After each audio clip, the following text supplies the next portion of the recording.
napríklad masičky. Takže, detičky, už sa vám niekedy stalo, že ste napríklad, povedzme, pri masturbácii alebo pri sexe ste si zlomili pero?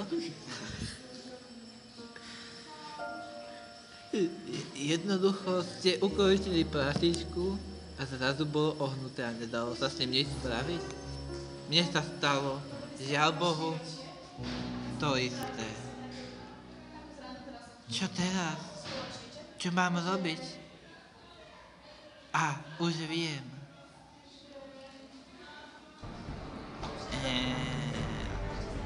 Abrakadabra, čari mari.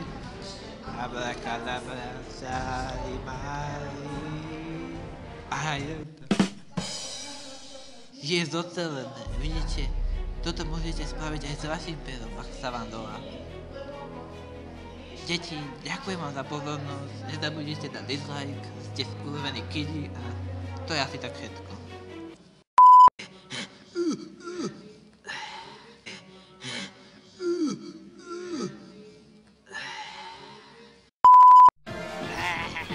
Takže, musíte chytiť vaše pero a pozrite na pekne, pekne, pekne. A keď jeden papier zoberiete ďalej,